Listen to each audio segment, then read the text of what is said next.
Imagine 600 men. That's it. 600 Spanish soldiers standing on a beach in Mexico, staring at an empire of 15 million people. Now, here's the question that should keep you up at night. How does 600 men conquer 15 million? The year is 1519. A Spanish conquistador named Hernán Cortés just landed on the coast of what we now call Mexico. He's 34 years old, he's ambitious, he's ruthless, and he's about to pull off the most impossible military victory in human history. But here's the thing, he didn't do it alone, not even close. This is the story of how a tiny Spanish force toppled the most powerful empire in the Americas. And trust me, it's way more complicated than your history textbook told you. Let me take you back to that beach in 1519. Pause. You're Hernán Cortés. You've just burned your own ships. Yeah, you heard that right. Burn them. Your men can't retreat now even if they wanted to. It's conquest or death. You've heard rumors about a massive city somewhere inland, streets paved with gold, temples taller than cathedrals, wealth beyond imagination. That city?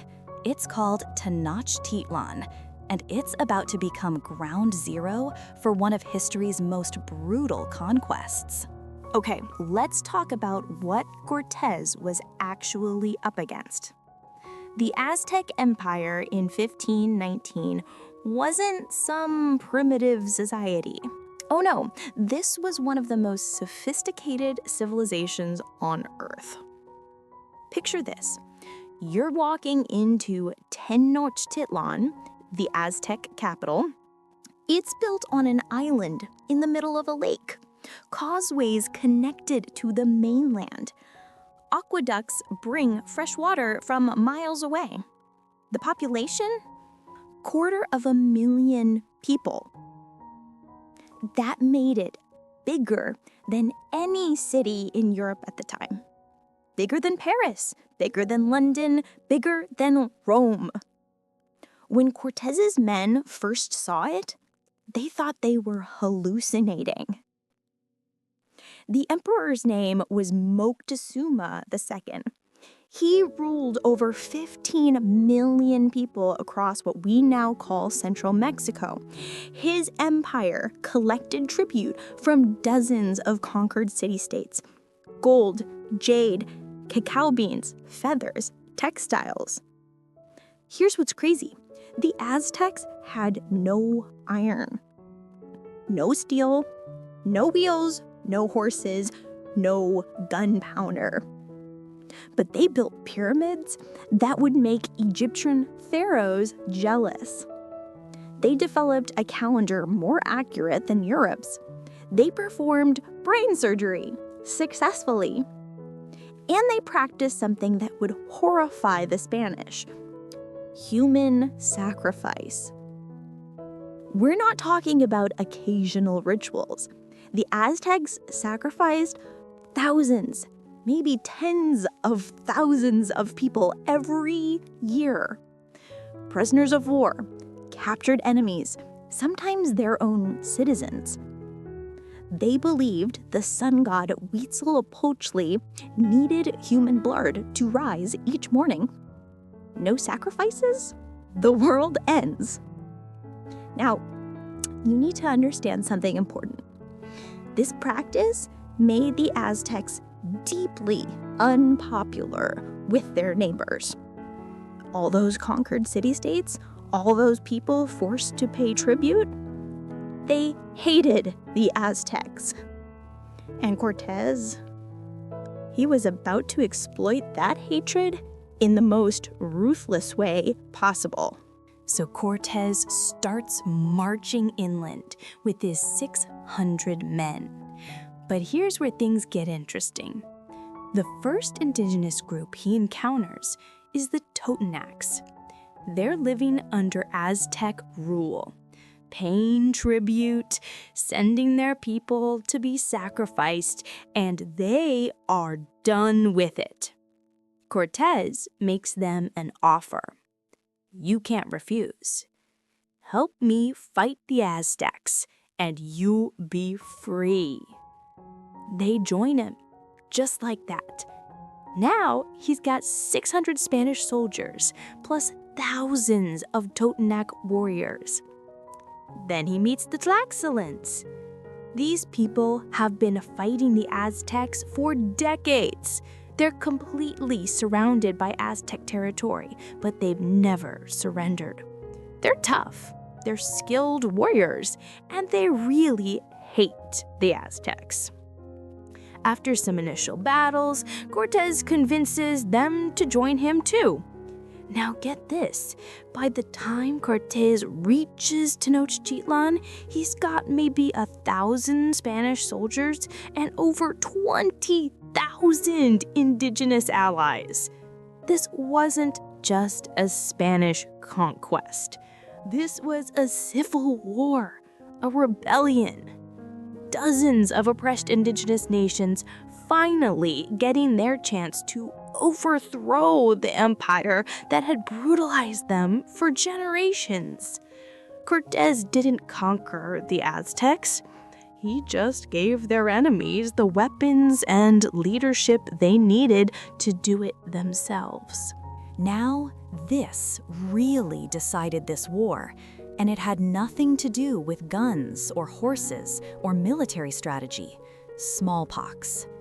You see, when the Spanish arrived in the Americas, they brought something deadlier than any weapon: European diseases. Smallpox, measles, typhus, influenza. The indigenous peoples of the Americas had zero immunity to these diseases, none. Their ancestors had been isolated from Europe, Asia, and Africa for 15,000 years. Their immune systems had never encountered these pathogens. When European diseases hit, it was catastrophic. Imagine this. You wake up one morning feeling fine. By afternoon, you have a fever. The next day, painful pustules cover your body. Within a week, half your village is dead. Your children, your parents, your neighbors. And you have no idea what's killing you. There's no cure, no treatment, no immunity. You're completely helpless. Historians estimate that European diseases killed up to 90% of the indigenous population of the Americas. 90%. Let that sink in. In Tenochtitlan specifically, smallpox swept through the city in 1520. Thousands died, maybe hundreds of thousands. The Aztec Emperor Cuitlahuac, Moctezuma's successor, died of smallpox just 80 days after taking power. The Spanish soldiers, they'd mostly had these diseases as children. They were immune. So while Cortés was fighting with 600 men against millions, those millions were dying. Entire Aztec army units were wiped out by disease. Leadership positions went empty because there was nobody left to fill them. This wasn't a fair fight. It was biological warfare, even if the Spanish didn't fully understand what they were unleashing. By the time Cortés laid siege to Tenochtitlan in 1521, the city was already devastated by disease, weakened, demoralized, running out of warriors. That's how 600 men conquered 15 million. Not through superior courage or tactics, but through invisible, microscopic killers that traveled on their breath.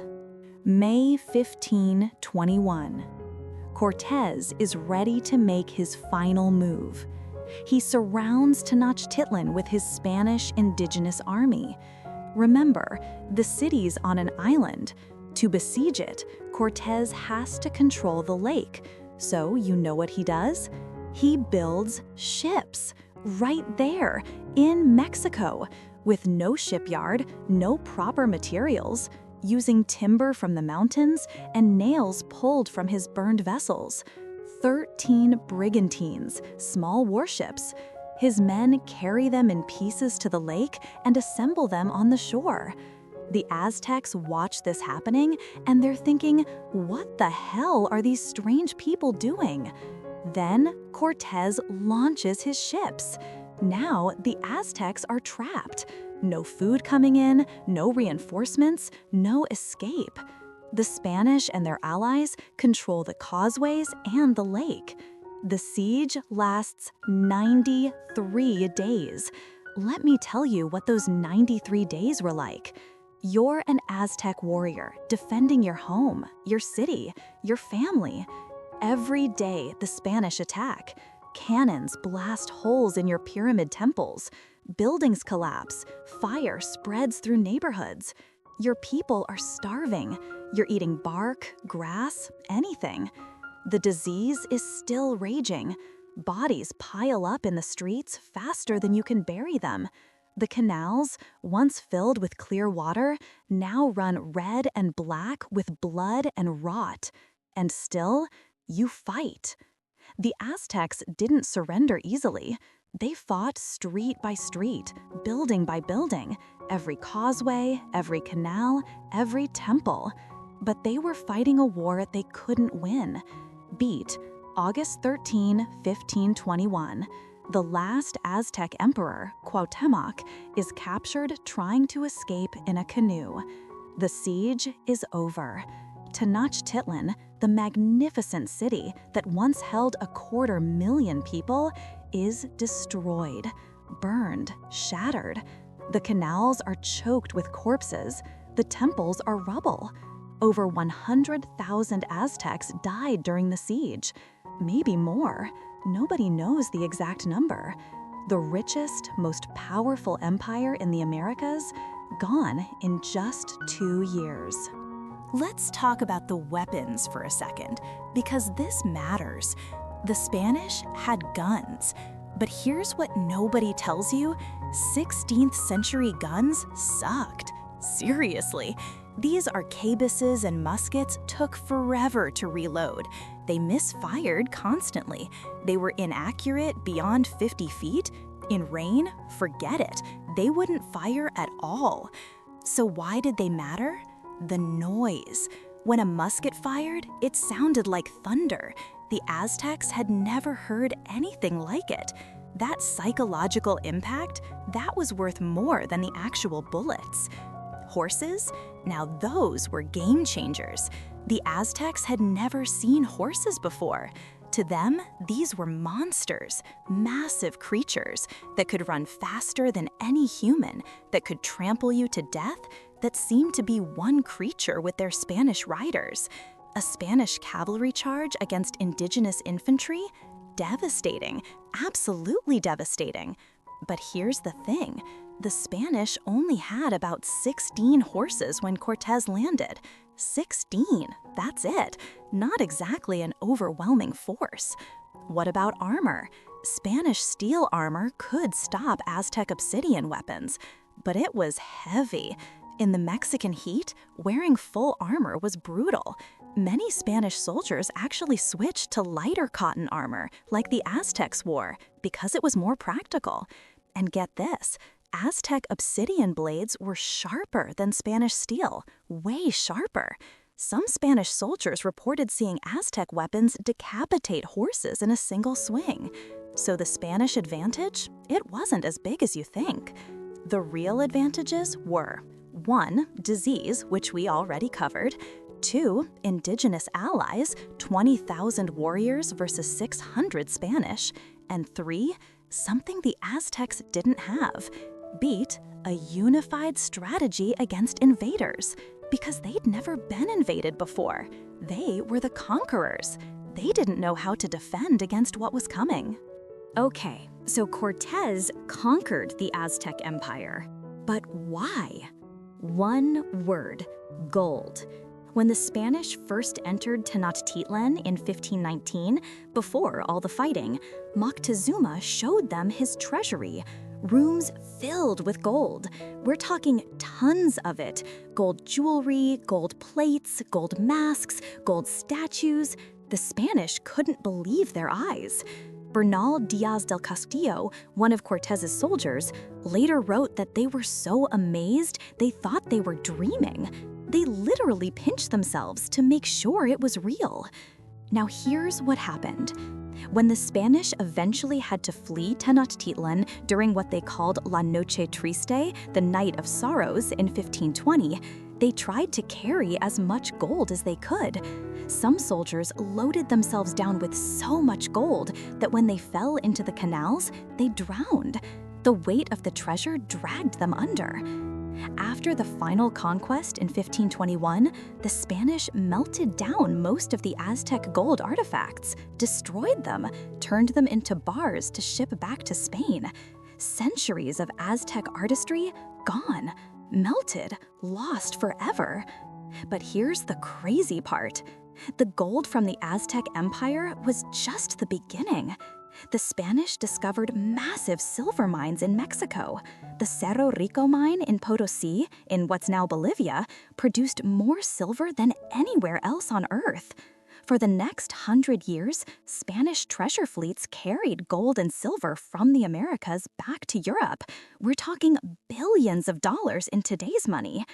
That wealth made Spain the most powerful nation in Europe for over a century.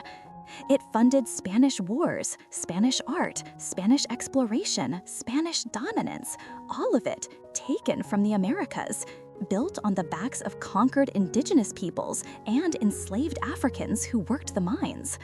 By 1600, 1/3 of all the gold and silver in the entire world had come from Spain's American colonies. The conquest of the Aztec Empire didn't just change Mexico, it changed the entire global economy. So Tenochtitlan is destroyed. The Aztec Empire is gone. What happens next? Oh no. The Spanish don't just leave. Oh no. They build on top of the ruins, literally. They tear down the Aztec temples and use the stones to build a Catholic cathedral. They drain parts of the lake and expand the city. They rename it Mexico City. And it becomes the capital of a brand new Spanish colony, New Spain. Cortés becomes insanely rich, insanely powerful. He gets estates, titles, thousands of indigenous people forced to work for him under a system called encomienda, basically slavery with extra steps.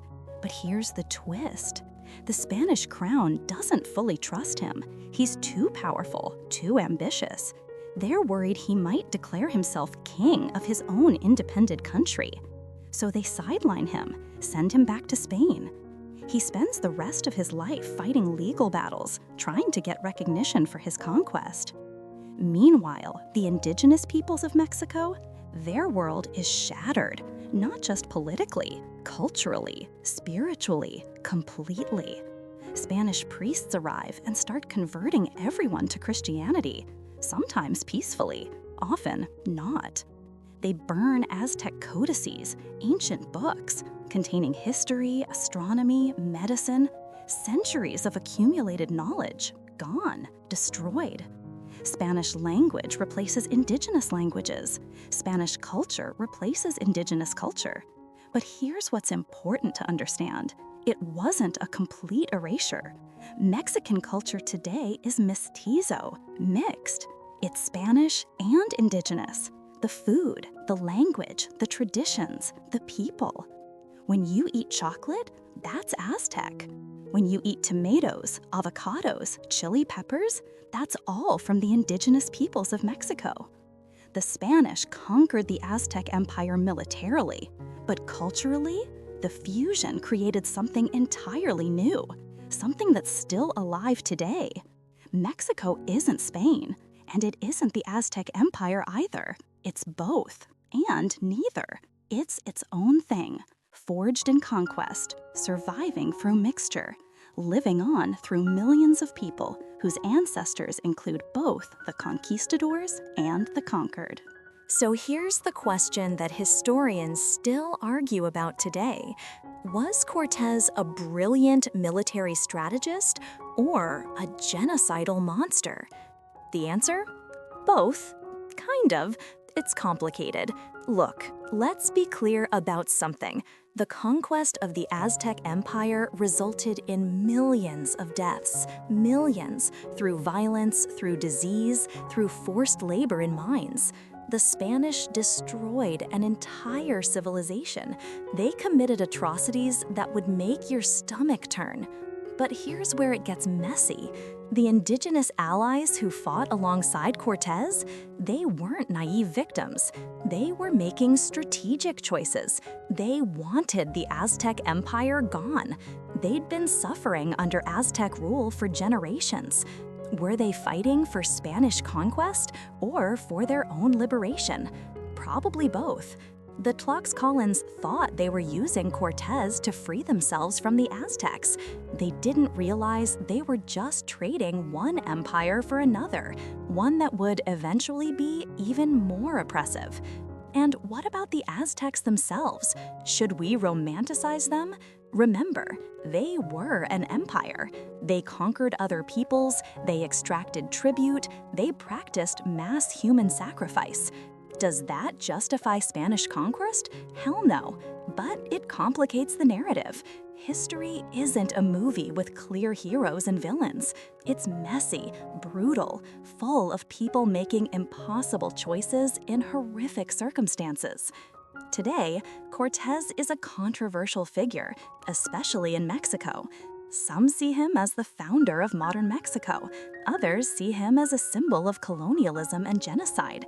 In 2019, Mexico's president said he would ask Spain to apologize for the conquest. Spain refused, saying you can't judge 16th century events by 21st century standards. Both sides have a point. What we can say is this: the conquest of the Aztec Empire was a turning point in world history. It connected two hemispheres that had been separated for 15,000 years.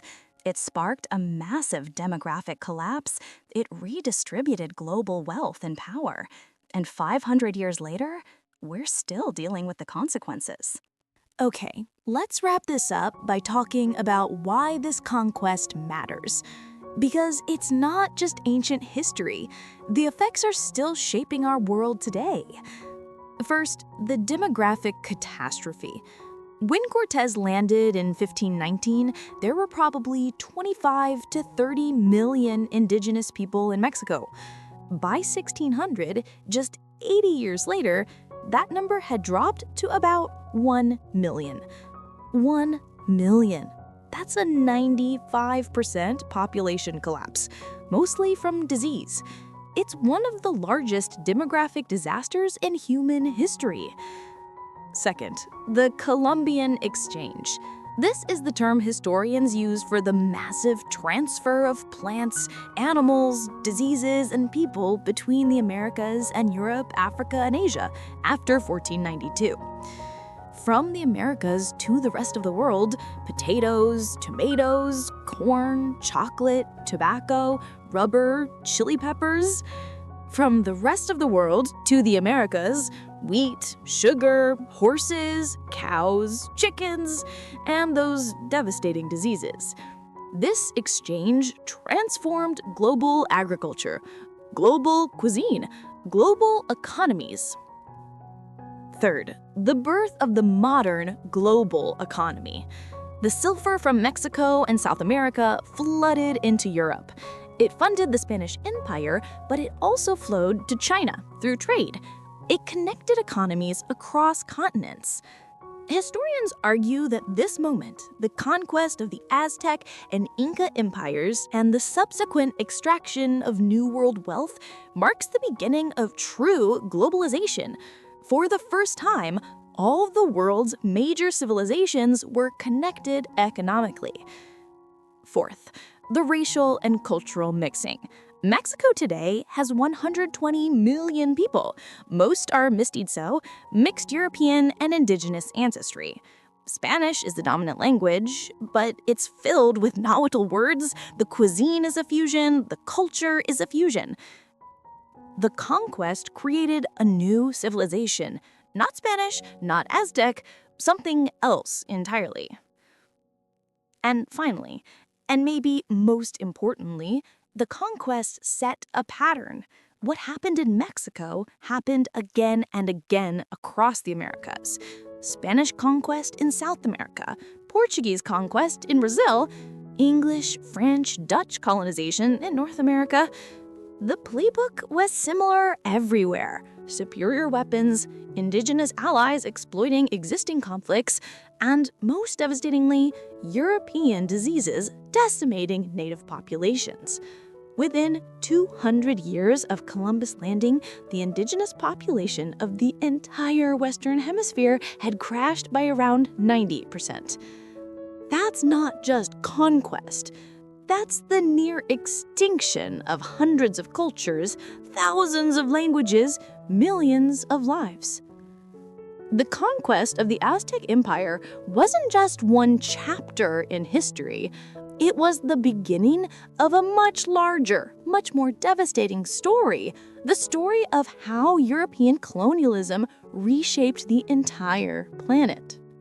So there you have it. 600 men, 15 million people, 2 years, one empire, gone forever. But here's the thing.